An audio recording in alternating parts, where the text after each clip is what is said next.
Marisa, let's start with you, because I know there's a key piece of research which you will all be able to download on QR codes. We'll show you those a little later on, that your bank has just released on adaptation financing. Now, we know, of course, that mitigation and adaptation go hand in hand.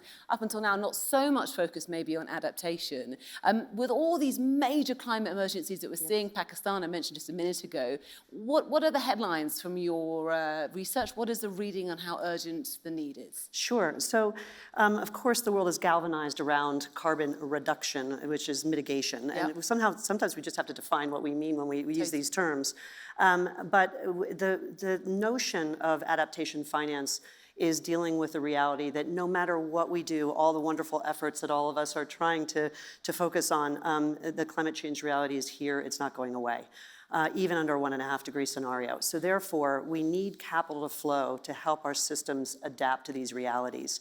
And we wanted to try to put this in some quantifiable way for the finance community to get their arms around this concept, because oftentimes, unless you can say how big the problem is, put numbers to it, it's very hard to mobilize finance. So we did a research study, and the academics that assisted us with this came out with some pretty sobering statistics, but they're very much a call to action.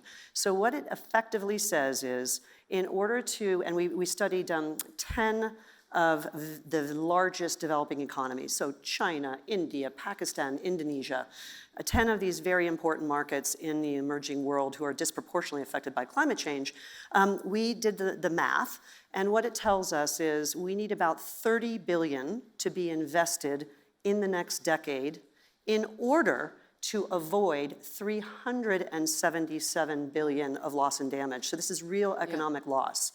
If we wait, and if we don't act within this decade, that number doubles if you start in 2040. So it goes from 30 to 60, but the damages would be about a 1.4 trillion, and that's under a 1.5 degree scenario. So if we are going to blow through that, then it's exponential.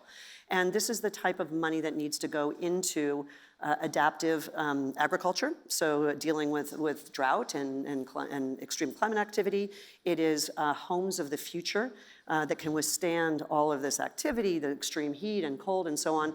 But there's a real commercial proposition here. And if you translate that into return on investment terms, that's a 12 times multiplier. And I would challenge most of us in the room to figure out how you get 12 times on anything these days. So we hope that this is going to be a call to action for the money to flow. And the need is great, but the opportunity is there as well. I know, Jeremy, from our conversation before, you see it as an opportunity, don't you? I think you said it was an opportunity to transform and drive an economic revolution, you said, in the Global South. I did. Can you expand on that? Look, I think we are on the cusp of an extraordinary change in the world economy, and this shift towards clean energy, sustainable agriculture, better land use, these are the technologies that are going to underpin economic growth over the next 25, 50 years. Much of that economic growth will happen in the Global South in different ways, but across countries that have enormous assets in terms of a young population, in terms of their access and availability of solar energy that can be turned into clean energy, in terms of natural capital. And so I think this is in part the kind of the antidote to some of the gloom and doom.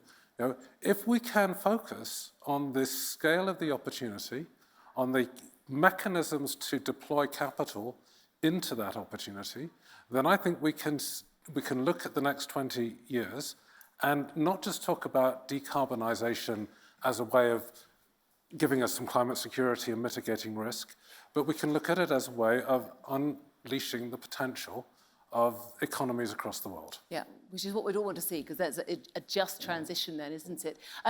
Marisa, we know that the capital flows currently aren't moving as fast as you'd like them to be. Yes. John Kerry sat that very seat a couple of hours ago, talking about the very same thing, saying that things are shifting. So in the meetings that you have, I know you've been to both of the COP meetings the last 2 years. Can you tell us, is there concrete evidence that there is a change, a sense of change? Yes, absolutely. And that's, again, I think sometimes the headlines are pretty negative. But this is a thorny issue. So a lot of public statements were made at COP26, a lot of pledges, a lot of enthusiasm. And then there was this expectation in COP27 that it would all be done. This is not a one-year thing. This is extremely hard graft, and it requires multiple actors to get around the table. When you're talking about very thorny systemic issues, you need to graft in lots and lots of people with expertise and roll up your sleeves and just get stuck in. But what we're seeing is an absolute willingness to do that. It isn't this, I work in my silo, you work in your silo, and these things don't cross. It is this recognition that this is all bigger than any of us, and if we're collaborating together on the same topic with that same mission and North Star, then that's where we're going to have a fighting chance of getting it done. Okay, so 2023 might be the year of blended finance, Yes. in your opinion, Jeremy. Just tell us what that is and why. Why is this the year for it? And why is it so crucial? So what is it? Yep. It's bringing together different forms of capital: public, private, philanthropic. Yes, the three Ps. The three Ps, right? And using that to unlock, if you will, the investments needed in the new economic system, right? And why do we need that? Because putting money into that new system involves new risks that are not well understood by the private sector. Sometimes it involves a mix of what economists call public goods and private goods. So not all of that will be financed by the private sector. So you need new forms of combining, if you will, different forms of capital to get behind a new economic system. Why now? Because three things are coming together, really simply. Yep. One thing that's happening is that the technologies are coming through. And you've heard this on earlier panels, but many of the technologies that we thought were hard to invest in, and the most obvious example being clean energy, are now in the money and getting there quickly. And so the technology change is making a lot more of this investable. The second thing that's happening is that we are getting policy coming through, and the most obvious example of that is the Inflation Reduction Act in the States, which is, if you're incentives on steroids, right, for the clean economy and for this new model of growth. And the third thing that's happening is that the financial institutions, right, across the public sector, including the big multilateral financial institutions such as the World Bank, and the private sector players are learning how to engage with each other. And it's those three things coming together, right, that give us the unlock. Okay, so Marisa, what concrete or tangible examples can you give us of that happening? I know these. Sure, very happy to. But I'll take just a moment, because we talk about this now in this moment of 2023 as being the year of blended finance. This has been a lot of work over a long period of time. And Jerry and I were together, we said in 2017, at the World Economic Forum, the blended task force was created. And I remember sitting in the room, and we as a private sector actor had certain assumptions about what the public sector was going to do, and they had certain assumptions about what we were going to do, and we were talking like this. And we needed to find a way of communicating with each other to understand what each brought to the table in a collaborative way and work our way through some of this in order to, as Jeremy says, unlock the capital. So now we're here at a moment where we can show tangible examples, because always this expectation, everyone says, millions to billions or millions to trillions. We're like, how about starting with like 10 million first and making sure that works before we go to big? But we are now at a big moment. So let me give you a really exciting example. So the idea of a just energy transition partnership was launched at COP26. And this was Western governments, this is now west to east, saying that we have a lot of lessons learned and we have a lot of capital to deploy. We can commit to a number of emerging market developing countries, lend that if they will agree to engage with us in a systemic and holistic look at decarbonizing their economy. So the countries that were picked were Indonesia, so fast-growing economies that were largely dependent on high carbon emitting industry, particularly coal, as their primary source of energy. How do we work with them, and not being preachy of the West and saying, you must do this, but genuinely trying to understand how to look holistically at the economy. So the commitment has been Western multilateral banks commit a significant sum of money, then the private sector comes in behind and matches. So in the case of Indonesia, we got a 10 billion commitment from the US government and others. The private sector committed a further 10 billion, and we're right now working with the Ministry of Indonesia, who's incredibly progressive, very serious about this, saying, I want to work with you on this. And we're sitting there in this hard graph now of early coal decommissioning. This is what the world wants.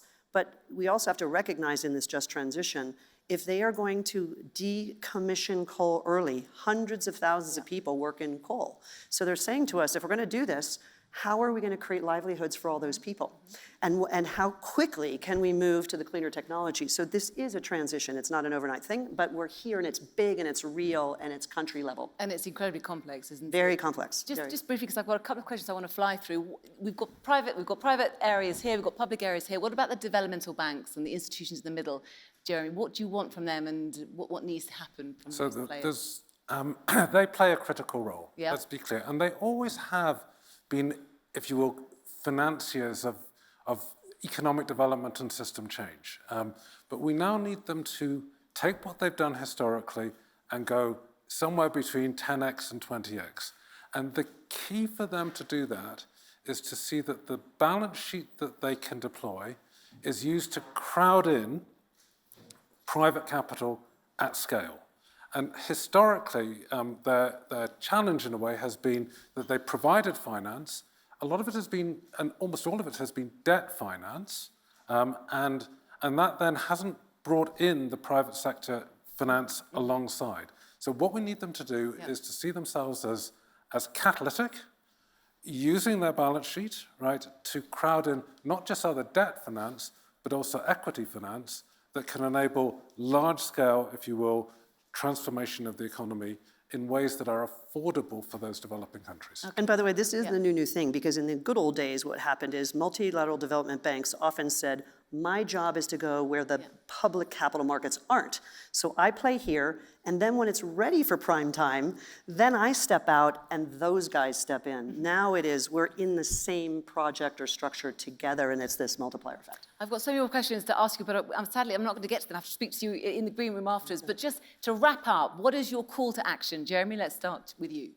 Our call to action is recognize the incredible economic opportunity and bring the different forms of capital together to invest particularly in the global south. And mine is 0.4% of capital flows are going to adaptation right now, and we know what waiting means. So time is now. We need to balance that kind of capital with the capital that's going to mitigation. Okay. Thank you so much. It's been a really, really interesting conversation. So thank you. Thank you. Marisa and Jeremy, a big round of applause, please. Thank you so much. Wonderful.